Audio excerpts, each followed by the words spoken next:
This video is for those of y'all who have goals, passions, and things they want to do in their life, but continuously self-sabotage for some reason and aren't able to achieve it. If you are as desperate as you say you are and being confident, being unbothered, and building the life that you want to live, then watch this video to the end because I'm gonna break down the step-by-step formula and how to actually follow through with your goals and not self-sabotage again. Hello y'all, welcome back to another video dedicated to help you break out of the cycle of toxic behaviors and relationships in your personal and romantic area of your life. My name is Coach Jeanette from @Jeanette.Exito, and if you like anything personal development or healthy relationships, make sure you hit subscribe and join the tribe. Now in this video, I'm going to be talking about the secret to keeping your New Year's resolutions. Now I don't know how many times I used to tell myself I want to do X, Y, and Z, but by the end of January, I find myself going back to my old habits. And if that sounds like you clicked on the right video because I'm going to tell you step by step how I broke out of that cycle and actually sustained my goals. Now number one, the biggest mistake I see people doing when trying to create goals is that they're too vague with what they want to do. I want to be healthy. I want to get fit.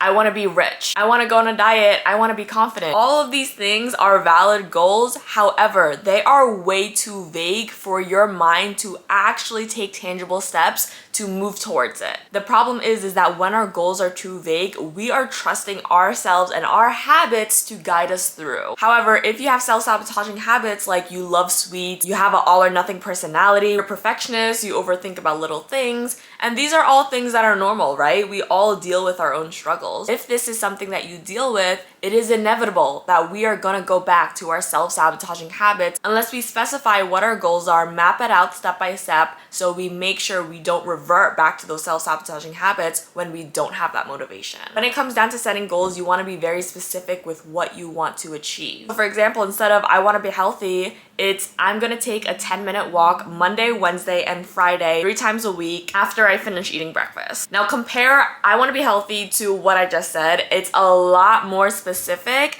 and you understand what the next action steps are rather than I want to be healthy, because I want to be healthy looks like a lot of things. It can be running, walking, making sure that you're brushing your teeth, you're hygienic, showering on time, eating healthier, nutritious food. And this leads us to number 2, make sure your goals are achievable and do not make them impossible. The second common mistake I see a lot of people doing is that they put way too much expectations and things on their plate to achieve when it's unrealistic. Listen, you can be healthy, you can achieve your dream body, but you're not going to be losing 100 pounds in a month. Number one, not only is that dangerous and unhealthy, but it's an unrealistic expectation that we're setting for ourselves and it's only going to lead to failure. And when we're continuously failing to achieve the goals we set for ourselves, we are building a narrative and mindset to believe that we aren't capable of achieving success. And not only does this lead to low self-esteem, feeling as if you're not going to be able to achieve anything, but it actually prevents you from feeling as if you have the opportunity to do it in the first place. You start losing belief in yourself, which is the most important thing that you need when it comes to setting goals. Because 80% of achieving your goals is all mindset and belief. Ask yourself, if you were to give these goals to your best friend, do you think it's achievable or do you think it's unrealistic? And if it's unrealistic, make sure you break it down into chunks and pieces so it's more sustainable and you're actually going to be able to move through your goal and celebrate those mini successes. Now talking about believing yourself, that is step number 3, the most important thing and the foundation of following through with goals. In order to sustain a lifestyle you're trying to build, you have to believe that that's already who you are. There's a difference between someone who wants to be healthy versus someone who already thinks that they're an athlete. Someone who just goes to the gym regularly. You know, if I'm an athlete or if I'm someone who's already active, it's natural that I'm going to a gym. It's not something that I have to convince myself to do, but it's something that's just automatic. If you think about things like brushing your teeth before you go to bed or eating breakfast, lunch, and dinner, it's a no-brainer, right? You're not thinking, oh my goodness, I have to convince myself to brush my teeth every single night before I go to bed. And if you do, I suggest you make that one of your main goals for your New Year's resolution. But when you believe that's just who you are, the behaviors and lifestyle that you want to achieve will come more naturally to you because there's less of a resistance of believing that's who you already are versus who I am right now and who I want to become. There's more distance between that. Think to yourself, how do you want to embody this version of yourself that you're trying to become? What does someone who is healthy look like? Are they snoozing their alarm every time they get up? Do they feel mopey? Do they allow themselves to talk negatively about themselves? Are they constantly shaming or blaming their actions? No, right? When you think about someone who's healthy, you might think they're making sure that they hydrate themselves enough, drink enough water, feel motivated, they feel excited, and even if they have those bad days, still show up for themselves regardless. And when you imagine the small things that they're doing, I want you to start embodying the slightest changes of behavior, mindset, the energy that you show up with, because that does make a huge difference. Now, number 4 is something that can be extremely helpful, especially if you tend to let things slide when you're alone and no one else is watching, is have an accountability partner to keep you in check. A lot of times we feel more comfortable presenting a certain version of ourselves to the outside world. So when someone else is perceiving us,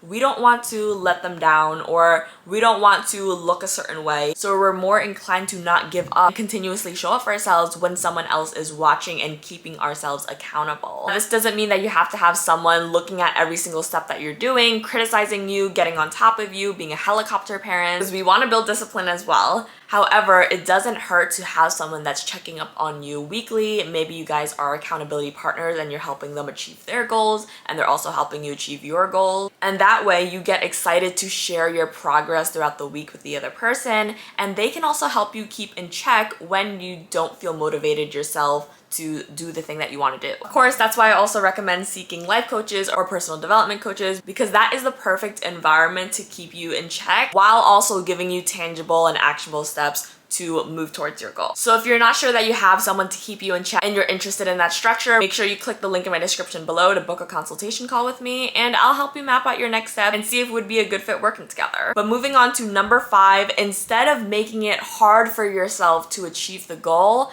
make it easier. So another way of looking at it is, instead of being reactive, become proactive. Now, in the example of Atomic Habits, James talks about having apples in your living room table instead of having candy or junk food. If your goal is to become more healthy, eat more nutritiously, and stop snacking and eating junk food, then having apples or a healthy snack right on the kitchen counter will help you and make it easier for you to eat the healthy snack rather than eating junk food. But if you have chips in the cabinet, soda in the fridge, candy lying around on the kitchen counter, it makes sense that you're more tempted to choose the junk food instead of the healthier option. So check your environment and see if there's any slight changes that you can create to make it easier for you to do the tasks that you want to do. If it's taking a walk outside for 15 minutes 3 times a week, on those days that you want to take a walk, setting out the active clothes wear that you want to wear so that it's already set out for you, you wear it, you feel comfortable in it, and you set yourself up for success. Because you're more likely to want to walk outside when you're wearing a cute workout set rather than your pajamas and slouching around. And last but not least, tip number 6 that I have for you is called habit stacking, which is essentially setting the habits and goals that you want